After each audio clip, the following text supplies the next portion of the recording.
Hello दोस्तों, स्वागत है आपका मेरे YouTube channel Himanshu Shrotriya the reasoning गुरु में। आज मैं आपको एक चैप्टर ऐसा कराने वाला हूँ जो यूपी पुलिस, रेलवे, एसएससी आप जिसकी भी तैयारी कर रहे समय आने वाला है। उसका नाम है डाइस यानी कि पासा। तो सबसे पहले मैं आपको बताना चाहूंगा कि पासा आपका दो प्रकार का होता है, एक बंद पासा और एक खुला पासा। अब बंद पासे की बात करें तो बंद पासा आप जानते हैं, जो हम लूडो खेलते हैं ना, लूडो में जो पासा होता है उसको हम बंद पासा कहते हैं, वो बंद पासा है। और खुला पासा आप सभी ने महाभारत देखी होगी, महाभारत में जो खुला पासा होता है 64 जैसे करके फेंकते हैं, वो खुला पासा होता है। दो तरीके के पासे हो गए। अब बंद पासा भी दो प्रकार का होता है, एक होता है साधारण पासा, एक होता है मानक पासा। इन दोनों में क्या डिफरेंस है, हमें कैसे समझना है, वो मैं आपको आगे बताऊंगा। तो फिलहाल बंद पासा कैसे बनाते हैं जरा वो देखिए आप। तो बंद पासा बनाने के लिए आपको कुछ नहीं करना, वाई बनाइए और सर्कल बना दीजिए। ये बन गया लूडो, ये हो गया बंद पासा। बात करें खुले पासे की, तो खुले पासे में कुछ नहीं है, किसी भी प्रकार से हो सकता है। जैसे कि ये 6 सतह बना दी मैंने, 1 2 3 4 5 6, क्योंकि पासे में 6 सतह होती है, आप सभी को पता है। तो ये हो गया खुला पासा। अगर खुला है 6 की 6 आपको दिख रही है तो वो खुला पासा, और आपको 3 दिख रही है, 3 छुपी हुई है तो बंद पासा। अब साधारण पासा क्या है, मानक पासा क्या है, ये जानते हैं। तो ये साधारण पासा, ये है मानक पासा। दोनों में डिफरेंस क्या है ये समझ लेते हैं। तो मैंने ये डेफिनेशन लिखी है आपकी, साधारण पासा या मानक पासा क्या है। तो मानक पासा मतलब स्टैंडर्ड डाइस, साधारण पासा मतलब ऑर्डिनरी डाइस। तो देखिए मानक पासे का मतलब ये वह पासा जिसकी पड़ोसी सतह का योग, पड़ोसी मतलब एडजेसेंट साइड, जो लोग सीबीएसई बोर्ड के बताते चलता हूं सर, पड़ोसी सतह मतलब एडजेसेंट साइड जो आपको दिख रही है। अगर पड़ोसी सतह का योग जिसकी 7 हो गया, जैसे कि 4 और 3 7, आपको कोई सी दो सतह जोड़नी है, अगर दो एडजेसेंट साइड को जोड़ने पर 7 हो गया तो वो पासा साधारण पासा है। और अगर 7 नहीं हुआ तो वो पासा मानक पासा। जैसे कि 4 और 3 7, 7 हो गया तो कैसा पासा होगा, साधारण। यहाँ आप जोड़िए 2 और 1 3, 7 नहीं हुआ, 3 और 2 5, 7 नहीं हुआ, 3 और 1 4, 7 नहीं हुआ। अगर कहीं भी जोड़कर 7 नहीं हुआ तो कैसा पासा है, मानक पासा। तो मैंने लिख दिया कि वह पासा जिसकी पड़ोसी सतह का योग कभी भी 7 नहीं होता तथा विपरीत सतह, विपरीत मतलब अपोजिट साइड्स की, अगर ऊपर 1 है तो नीचे क्या होगा 6, तथा जो अपोजिट साइड्स होती हैं, विपरीत सतह होती है, उनका जो सम होता है, उनका जो योगफल होता है वो हमेशा 7 होता है, यानी कि सभी होता है। तो फॉर एग्जांपल यहाँ 1 है तो 1 के अपोजिट में हमेशा क्या होगा 6, 2 के अपोजिट में हमेशा क्या होगा 5, और 3 के अपोजिट में क्या होगा 4। तो मानक पासे का ये रूल है क्या कि पड़ोसी सतह में कभी 7 नहीं होता, विपरीत सतह में हमेशा 7 होता है, हमेशा। बात करते हैं साधारण पासे की। तो मैंने अभी बताया कि देखा आपने 5 और 3 8, 7 नहीं हुआ, 5 4 9 7 नहीं हुआ, लेकिन 4 और 3 7 हो गया। अगर कहीं भी जोड़कर 7 हो गया तो साधारण पासा। तो मैं डेफिनेशन लिखिए, वह पासा जिसके किन्हीं भी दो सतहों का योग पड़ोसी सतहों का योग 7 हो जाता है, साधारण पासा कहलाता है। लेकिन अगर अंक ना हो, कुछ और दे रखा हो, फॉर एग्जांपल कोई अक्षर दे रखा हो जैसे कि एबीसी, या कोई शब्द दे रखा हो जैसे कि लाल पीला नीला, या कोई चिन्ह दे रखा हो स्टार हैश @ कोई भी अक्षर शब्द या प्रतीक अंकित होता है तो वो पासा साधारण पासा कहलाता है। तो जो डेफिनेशंस मैंने आपको बताई हैं उसके आधार पे जो क्वेश्चंस बनते हैं वो कैसे बनते हैं, तो हमें पहचान तो हो गई कि साधारण पासा कौन सा है, मानक पासा कौन सा है, बट उसका यूज क्या है, हम कैसे करेंगे। तो जब भी आपको सिंगल पासे के क्वेश्चन मिलेंगे तब आपको उन्हीं डेफिनेशन का यूज करना होगा, तभी आपका आंसर आएगा। तो 4 तरीके के क्वेश्चन बनते हैं, वो 4 मैंने आपके सामने देखे। फॉर एग्जाम्पल आपको क्वेश्चन दिया गया 2 3 1 और आपसे पूछा गया 6 के विपरीत में कौन सा होगा। तो कुछ लोग कंफ्यूज हो जाते हैं, बोले सर 6 तो है ही नहीं पासे में, तो ये कैसे पूछ लिया, मतलब क्वेश्चन गलत है। तो बेटा क्वेश्चन गलत नहीं है, गलती क्या होती है कि आपको पहचानना है ये पासा कैसा है। आपने देखा 3 और 1 4, 7 नहीं हुआ, 2 और 1 3, 7 नहीं हुआ, 3 और 2 5, 7 नहीं हुआ। जब कहीं भी 7 नहीं हुआ तो कैसा पासा हो गया, मानक पासा, स्टैंडर्ड डाइस। और मैंने आपको बताया था कि स्टैंडर्ड डाइस में हमेशा जो अपोजिट साइड्स होती हैं, जो विपरीत सतह होती है, उनका सम कितना होता है 7 होता है। तो हमेशा जब 7 होता है तो 6 के विपरीत में क्या होगा, बोले सर 6 के विपरीत में होगा 1। क्यों, क्योंकि मानक पासे में 1 का विपरीत 6, 2 का 5 और 3 का 4 होता है। तो 6 और 1 7, 6 में क्या जोड़ने पर 7 बनेगा, बोले सर 1 जोड़ने पर। तो 6 के विपरीत में क्या होगा 1, आपका आंसर क्या हो गया 1। I hope you understand. अब आते हैं दूसरे क्वेश्चन पे। दूसरा क्वेश्चन क्या था कि 3 4 5 और आपसे पूछेगा 4 के विपरीत में कौन सा होगा। तो बेटा अब आपने क्या देखा, 4 और 3 7, 7 बन गया। अब 7 बन गया तो ये पासा मानक पासा तो रहा नहीं, ये पासा हो गया साधारण पासा। अब साधारण पासे में हमें ये नहीं पता कि विपरीत सतह का योग कितना होता है, ज्यादा भी हो सकता है, 7 से कम भी हो सकता है, बराबर भी हो सकता है। ये क्वेश्चन कैसे करें। तो बेटा इस क्वेश्चन को करने का तरीका ये है, इसका कोई एग्जैक्ट आंसर नहीं आएगा, इसके 2-3 आंसर आ सकते हैं। फॉर एग्जाम्पल 4 के विपरीत में पूछा है तो 4 के पड़ोस में 3 आ रहा है और 5 आ रहा है, तो आपको एक बात तो क्लियर है कि सर 3 तो विपरीत में नहीं होगा क्योंकि टच है, 5 तो विपरीत में नहीं होगा क्योंकि पड़ोस में आ गया। मतलब जो चीज पड़ोस में आ जाती है वो कभी आंसर नहीं हो सकती। फॉर एग्जाम्पल छत की बात करें और फर्श की बात करें, ये अपोजिट है, तो फर्श कभी छत से टच नहीं हो सकता। तो जो चीज टच होती है वो कभी विपरीत नहीं हो सकती, और जो विपरीत होती है वो कभी टच नहीं हो सकती। तो आपने देखा सर 4 से 3 भी टच है, 5 भी टच है, तो आंसर 3 नहीं होगा, 5 नहीं होगा। क्या क्या बच गया, बोले सर 1 बच गया, 2 बच गया और 6 बच गया। तो ये तीनों ही आपका आंसर। क्लियर हो गई बात? तो जब भी कभी साधारण पासा आ जाए तो उनको छोड़कर अगला पासा आपका आंसर होगा। अब आते हैं तीसरे क्वेश्चन पे। तीसरे क्वेश्चन में आपसे क्या बोला, 3, 4, 5 आपसे पूछा गया एक के विपरीत में कौन सा होगा। ये बिल्कुल समझ में नहीं आता, क्यों? क्योंकि 4 और 3 साधारण पासा हो गया। तो बच्चों आप मैं बताता हूँ, आप आंसर क्या बोलोगे। 90% बच्चे इसका आंसर बोलते हैं 2 और 6, जबकि वो आंसर कभी नहीं हो सकता। क्यों नहीं हो सकता वो समझा देता हूँ। देखो 3, 4, 5 आपको दिख रहा है। अब इसके पीछे जो 3 सतह छुपी हुई है वो कौन कौन सी छुपी हुई है? वो छिपी हुई है 1, 2 और 6। मैं यहाँ बना के दिखा रहा हूँ, आप समझ जाओगे। जो छिपी हुई है वो छिपी हुई है 1, 2 और 6। 3 सतह दिख रही है, 3 आपको नहीं दिख रही है। तो आपने क्या देखा, एक के विपरीत में पूछा है। अब एक के पड़ोस में 2 आ रहा है तो आंसर नहीं होगा, 6 आ रहा है आंसर नहीं होगा। तो क्या आंसर होगा? जो नहीं दिख रहा, मतलब 3, 4 और 5। तो जो पासा दिया है वो तीनों ही अंक आपके आंसर है। ये तो आप कर लेते हो, ये नहीं कर पाते बेटा। तो इसको ध्यान रखना कि एक के विपरीत में कौन सा होगा। बोले सर एक के पड़ोस में 2 आ रहा है और 6 आ रहा है, तो ये आंसर नहीं हो सकते। तो जो भी बच गया 3, 4, 5 और तीनों आपके आंसर है। तो ये क्वेश्चन आप एक बार फिर से रिपीट करके वीडियो को बैक करके दोबारा देखना ताकि आप कर पाओ। चौथे क्वेश्चन पे आते हैं बच्चे। चौथे क्वेश्चन में क्या देखा, आपको 4 ऑप्शन दिए गए और आपसे पूछा जाएगा मानक पासा पहचानिए, साधारण पासा पहचानिए। तो मैंने आपको रूल बता रखा है कि अगर 7 बन गया पड़ोस में तो साधारण, 7 नहीं बना तो मानक। तो आपने देखा 4 और 3 7, तो कैसा पासा हो गया? साधारण पासा। 6 और 2 7 नहीं हो, 6 और 2 8 होता है, 4 और 2 6 होता है, 6 यहाँ पे 7 नहीं बना तो ये मानक पासा है। तो ये मेरा आंसर हो गया। लेकिन मैं आगे भी चेक कराता हूँ। 6 और 1 7 यानी कि साधारण पासा, 5 और 2 7 यानी कि साधारण पासा। तो ये भी 7 बन गया, यहाँ ये बना 5 और 2 7, यहाँ ये बना 6 और 1 7, यहाँ ये बना 3 और 4 7। तो जहां 7 बन गया वो साधारण पासा और जहां नहीं बना वो मानक पासा। तो ऑप्शन बी मेरा आंसर हो गया। ऐसे ही क्वेश्चन मिल सकते हैं साधारण पासा में, साधारण पासा छाटी। तो 3 में कहीं 7 नहीं बनना होगा, 3 ऑप्शन में जिसमें बनना होगा वो मेरा आंसर हो जाएगा। तो इसी तरीके के क्वेश्चन हो गया, आप स्क्रीनशॉट ले सकते हो पिछले का भी। आप करेंगे आगे, लेकिन आप वीडियो को लाइक करते रहिएगा बीच में और शेयर करते रहिएगा अगर अच्छी लगे। अब आते हैं अगले टॉपिक। तो अगले टॉपिक ये हमने कर लिया। तो अगले टॉपिक जो हमें पढ़ना है उसमें एक से ज्यादा पासे जब दिए होंगे, 2 पासे, 3 पासे, 4 पासे, 5 पासे, तो उस तरह के क्वेश्चन कैसे करेंगे। अब हम जो सीखने वाले इस पार्ट में वो ये सीखने वाले हैं कि हम जब एक से ज्यादा पासे दिए होंगे, जैसा कि पेपर में सबसे ज्यादा क्वेश्चन आता है कि जब 2, 3 या 4 या 5 पासे दिए होंगे तब हम क्वेश्चन कैसे करेंगे। तो उसके लिए मैं आपको बस ये 3 रूल बताने वाला हूँ। निकटवर्ती नियम, जिसे इंग्लिश में बोलेंगे एडजेसेंट रूल, रद्दता का नियम जिसे इंग्लिश में बोलेंगे कैंसिलेशन रूल, और तीसरा है चक्रीकरण जिसे हम बोलेंगे रोटेशन रूल। बस इन 3 रूल से आप कोई सा भी क्वेश्चन करना इस वीडियो देखने के बाद, आप किसी भी बुक का कोई सा भी क्वेश्चन उठा के करना, आप कर पाएंगे 90% क्वेश्चन। 10% नहीं कर पाएंगे, वो कौन सा मैं आगे आपको वीडियो में डिस्कस करूंगा, बताऊंगा आपको। तो आज मैं आपको ये रूल सिखाने वाला हूँ और इसके आधार पर कुछ क्वेश्चंस भी कराऊंगा ताकि आप लोगों को कंफ्यूजन न रहे, ताकि आप अच्छे से इस चैप्टर को, बंद पासे को समझ पाए। तो पहला नियम है निकटवर्ती नियम। इसमें क्या होता है, मैंने 2 पासे में समझाया आपको कि यहाँ 1, 2, 3, 3, 4, 5 दिया गया है। आपसे पूछा गया 3 के विपरीत में कौन सा अंक होगा।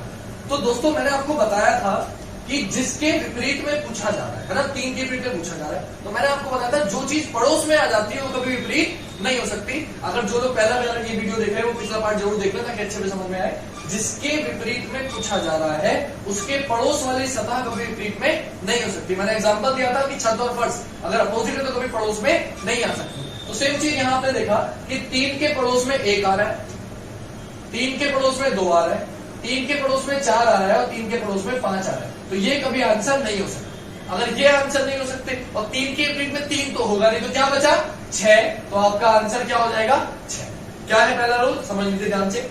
जिसके विपरीत में पूछा जा रहा है उसके पड़ोस वाली संख्या आंसर नहीं होगी। चुटकियों में आंसर आएगा 5 सेकंड में, बिना पेन चलाए बस देखोगे आंसर लगाओगे। कैसे कि जिसके विपरीत में पूछा जा रहा है उसके पड़ोस वाली आंसर नहीं होगी, मतलब एक आंसर नहीं होगा, 2 नहीं होगा, 4 नहीं होगा, 5 नहीं होगा। क्या बच गया 6। तो मेरा आंसर क्या हो गया 6।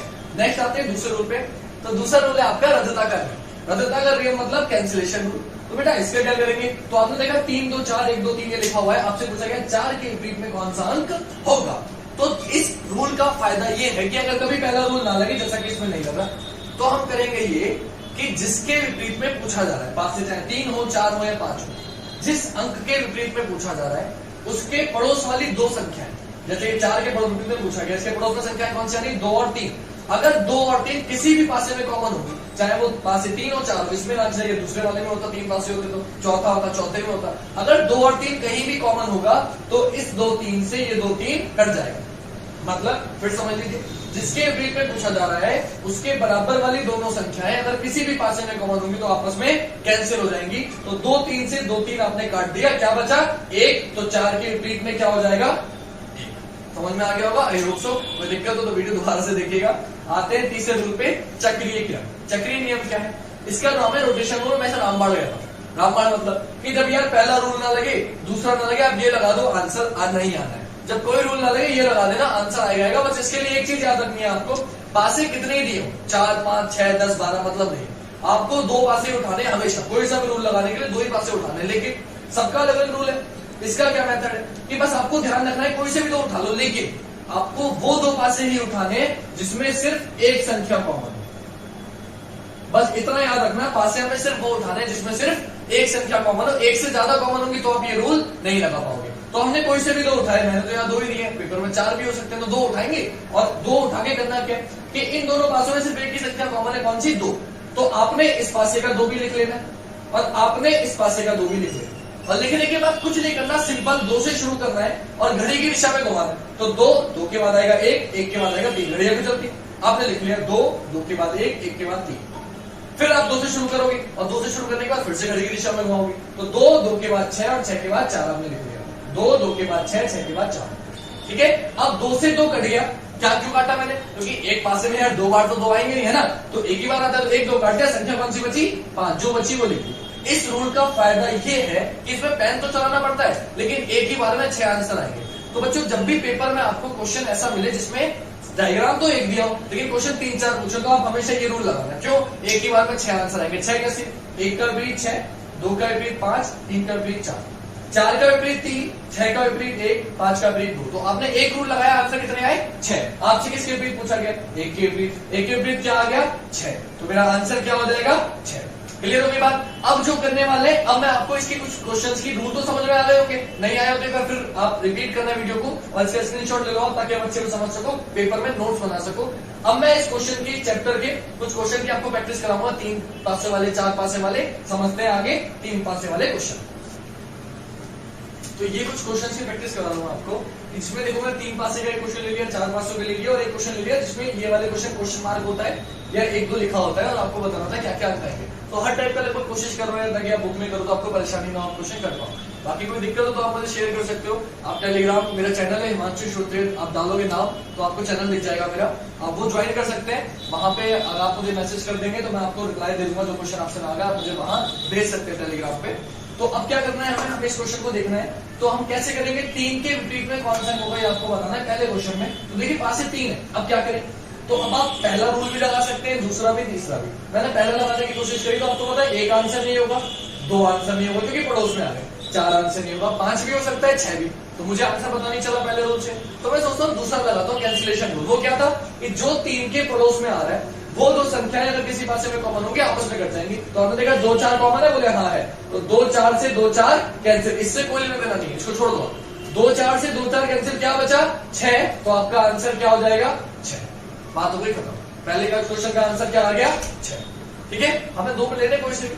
अब दूसरे क्वेश्चन पे आते हैं। इसमें पूछा है 3 के सामने क्या होगा। तो देखो कुछ लोग कंफ्यूज हो जाते हैं यार, अपोजिट और in front of each other. तो मतलब फ्रंट में और अपोजिट का कोई फर्क नहीं है, दोनों का मतलब अपोजिट ही है, आपको विपरीत ही बताना है, सामने से कंफ्यूज मत हो जाना। आपसे पूछा 3 के विपरीत क्या होगा, आपने देखा 5, 6 कॉमन है, बोले हाँ सर 5, 6 कॉमन है, तो 5, 6 से 5, 6 कैंसिल, आंसर क्या आ गया? 4। डायरेक्टली बता सकते हो, लेकिन इसको मैं दूसरे रूल से करके दिखाता हूँ, चक्रीय नियम से, क्योंकि आंसर कोई सा रूल लगाओ सेम ही आने वाला है। आपको सर आसान आसान बता रहे हैं, ये सर ने आसान क्वेश्चन भी नहीं, तो मैं आपको दूसरा तरीका भी बताता हूँ कि हम कैसे करेंगे क्वेश्चन। तो आपने कोई से भी 2 पासे उठाने मैंने बताया था, लेकिन वो 2 पासे उठाने जिसमें एक संख्या कॉमन है। तो देखो मैं ये दोनों नहीं ले सकता क्योंकि दोनों में 2-2 संख्या कॉमन है, 5, 6, 5, 6। मैं ये दोनों ले सकता क्योंकि 1, 4, 1, 4 कॉमन है। तो मैं क्या करूंगा, सपोज करो मैंने ये लिया तो ये भी ले सकता है, इसमें कुछ कॉमन ही नहीं है। तो मैंने पासा लिया, एक लिया, दूसरा, एक लिया, चौथा, इसमें क्या कॉमन है? 6। आपने 6 से शुरू किया और घड़ी की दिशा में घुमाया तो 6, 5, 3 आपने लिख लिया, 6, 5, 3।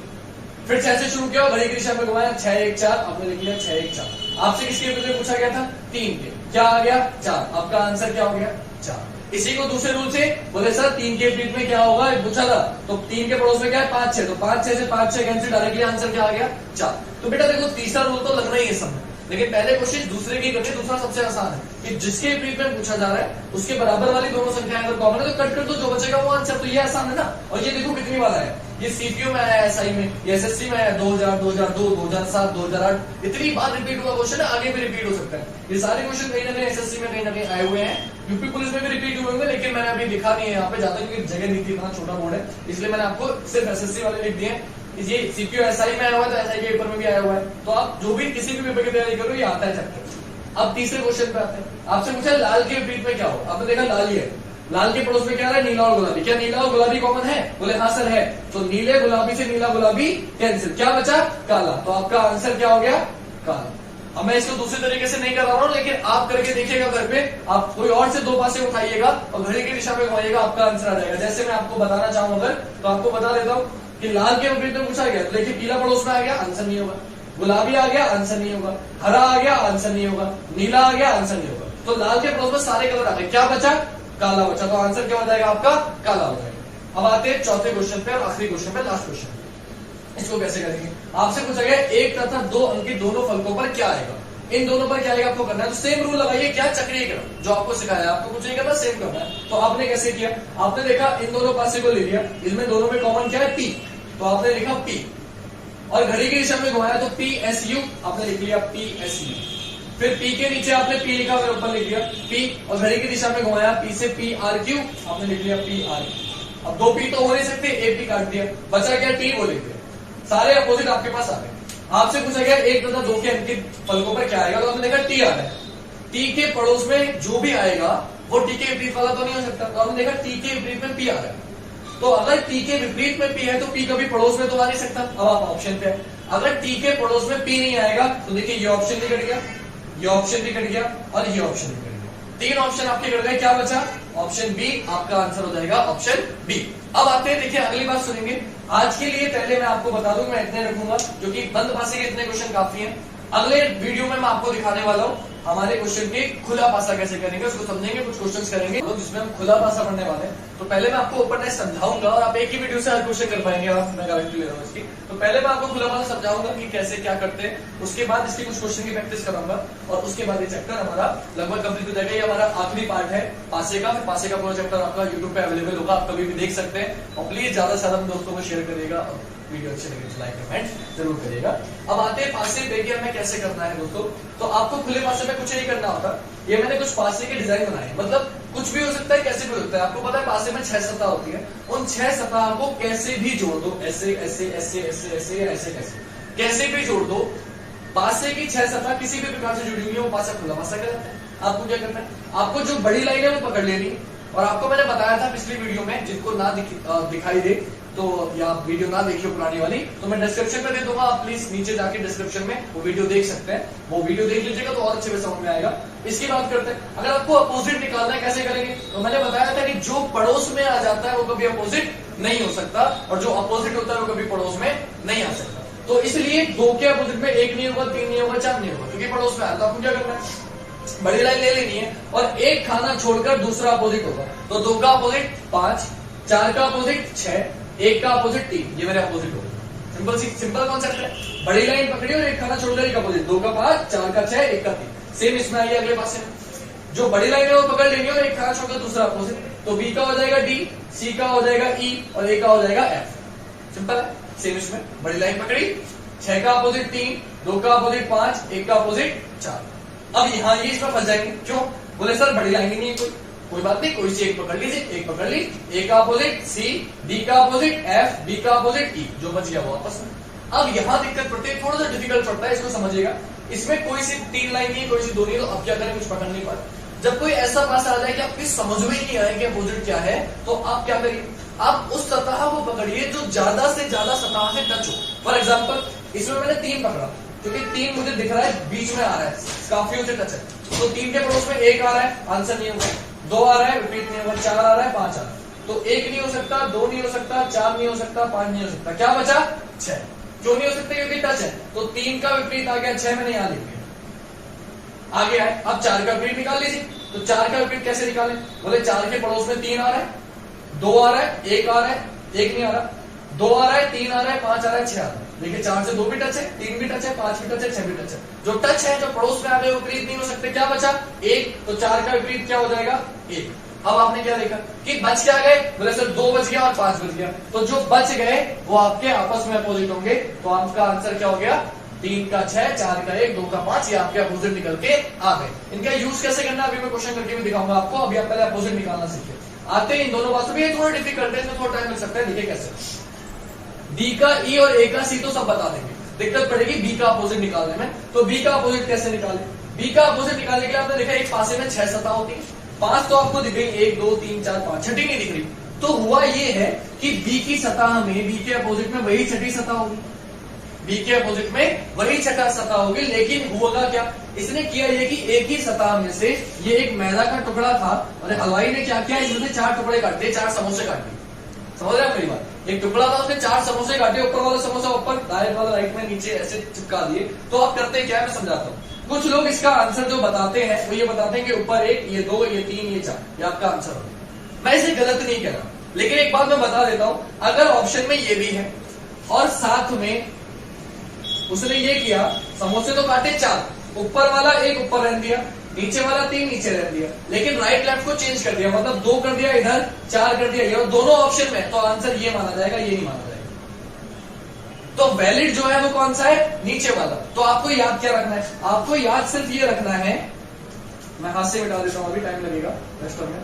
तो आपने देखा ये एक पार्ट था, इसमें से 4 समोसे काटे गए, तो आपको क्या रखना है, सर ऊपर वाला हिस्सा ऊपर रहेगा, एक नीचे वाला नीचे हिस्सा नीचे रहेगा, राइट लेफ्ट आपस में चेंज हो जाएंगे, तो 2 पहुंच जाएगा यहाँ और 4 पहुंच जाएगा यहाँ, ये मेरा आंसर हो गया। तो बी के अपोजिट में 4 हो गए। तो अब आप मेरी बात समझिए, क्या समझेंगे आप ये समझेंगे कि सर 4 समोसे तो आ गए, अपोजिट मैंने निकाल दिया, लेकिन आपको एक बात ध्यान रखनी है, राइट लेफ्ट चेंज हो जाएगा। आप कुछ पूछते सर ऐसा क्यों हुआ, तो बेटा देखो आपने लड्डू का छोटा वाला डिब्बा देखा होगा, तो ऊपर का ढक्कन ऐसे रखा जाता है, नीचे का ढक्कन ऐसे रखा जाता है और साइड वालों को मोड़ा जाता है, इसलिए साइड वाले चेंज हो जाएंगे, ऊपर नीचे सेम रहेगा, इसलिए चेंज हो जाएगा। इस पे आपने सेम प्रोसीजर इसमें कि 3 का 5 हो जाएगा, 1 का 4 हो जाएगा। आपसे पूछाएगा 2 का अपोजिट क्या, वो डिफिकल्ट है, तो 2 के अपोजिट में 4 सतह होंगी, लेकिन अब ध्यान दीजिएगा, अब उसने समोसे नहीं काटे, अब उसने बर्फी काटी, तो आंसर भी क्या होगा, बर्फी में होगा। कैसे जरा देखिए,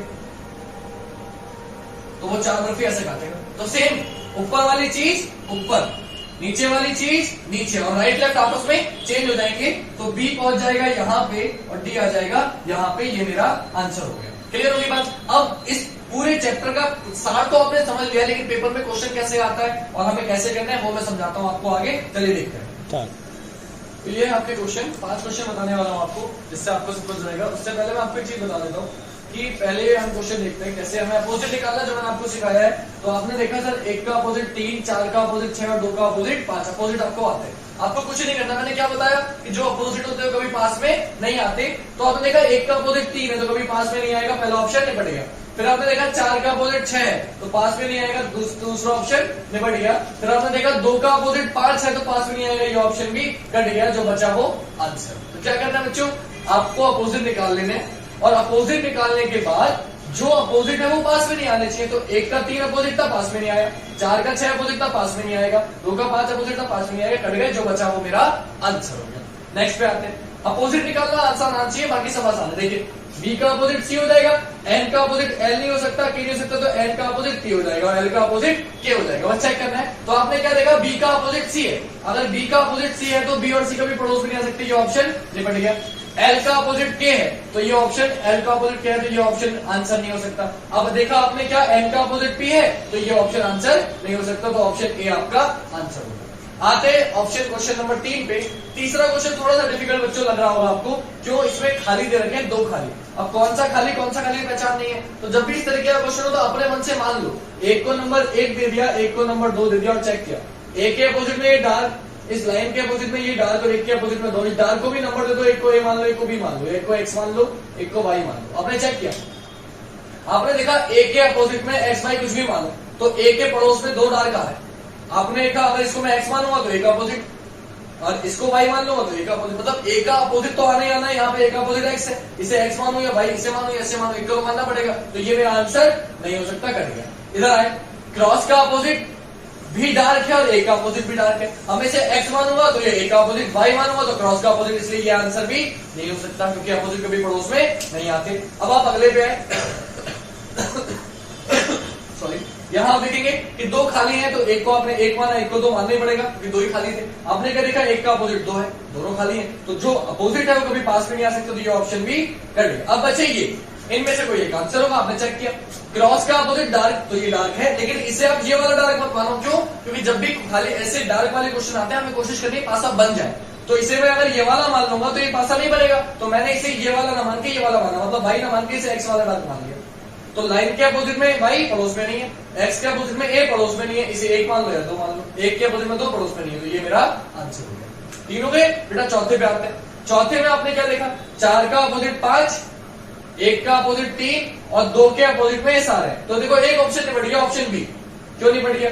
1 का अपोजिट 3 है तो पड़ोस में नहीं आएगा। अब बाकी सारे बहुत सारे बच्चे, एक ये नहीं बढ़ गया पहला ऑप्शन, ये क्यों गया अभी, ये क्यों गया वो भी समझ लीजिए। ये इसलिए गया क्योंकि आपने देखा समोसे दिख रहे हैं आपको, तो समोसे हैं तो समोसे आंसर आने चाहिए, बर्फी नहीं आ सकती।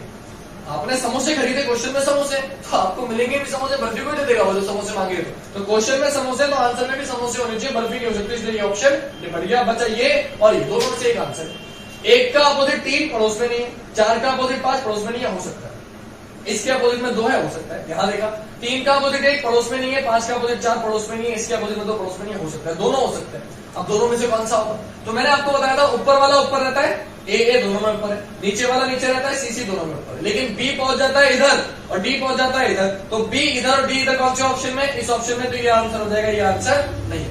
आते हैं आखिरी क्वेश्चन पे, 5वें क्वेश्चन पे। इसमें हमें देखते हैं कैसे करेंगे। इसमें देखा सी का अपोजिट ई, ए का अपोजिट डी, बी का अपोजिट बताना है। तो बेटा बी का अपोजिट कैसे बताएंगे? आपने देखा सर बी का अपोजिट अगर निकालना है तो बी के अपोजिट में ये चारों आएंगे, तो ये ऑप्शन कट गया, क्योंकि अगर बी के अपोजिट में ये चारों आने हैं तो कभी पड़ोस में नहीं आ सकते। फिर आपने क्या देखा, सी का अपोजिट ई है तो पड़ोस में नहीं होगा, ये ऑप्शन भी कट गया। अब आते हैं इन दोनों में से कोई एक आंसर है। अब देखा बर्फी है तो समोसे आंसर नहीं हो सकता, ये ऑप्शन भी कट गया। क्या बचा? ये मेरा आंसर हो गया। अब बेटा खत्म करने से पहले मैं आपको एक चीज समझाना चाहूंगा कि ये खुले पासे के क्वेश्चन थे। अगर आपने ये वीडियो भी देख लिया और प्रैक्टिस के लिए आपका क्वेश्चन हो जाएगा। कुछ बच्चों पे बुक्स नहीं होंगी, कुछ हो सकता है कुछ गरीब बच्चों ने बुक्स नहीं खरीद पाया या कोई प्रॉब्लम हो, तो आप मेरे टेलीग्राम चैनल को ज्वाइन कर सकते हैं। टेलीग्राम पे सिर्फ हिमांशु शुरते डाल दीजिए, हिमांशु शुरते द रीजनिंग गुरु डाल दीजिए, आपको टेलीग्राम पेज का चैनल मिल जाएगा। आप जैसे इस पे क्लिक करेंगे उसमें मैंने बुक्स की पीडीएफ डाल रखी है पिछले सालों में आए हुए क्वेश्चंस की, ये भी सारे पिछले सालों में आए हुए क्वेश्चन है, आप वहां से प्रैक्टिस कर सकते हैं। आप मुझे क्वेश्चन भी सेंड कर सकते हैं, और जो लोग इंस्टाग्राम पे चाहे वो इंस्टाग्राम पे मुझे फॉलो कर सकते हैं, हिमांशु शुरतिया 98 डाल के। तो आज के लिए इतना ही। थैंक यू सो मच मेरी वीडियो देखने के लिए। पासे की पूरी सीरीज हमारी कंप्लीट हो गई है, खुला पासा बंद पासा हमने सब कर लिया है। आई होप आपको पसंद आया हो। अगर पसंद आया तो प्लीज ज्यादा से ज्यादा वीडियो को लाइक करिएगा, अपने दोस्तों को शेयर करिएगा, कमेंट करिएगा, अपना सपोर्ट मुझे जरूर दिखाइएगा। Thank you so much. जय हिंद, जय भारत।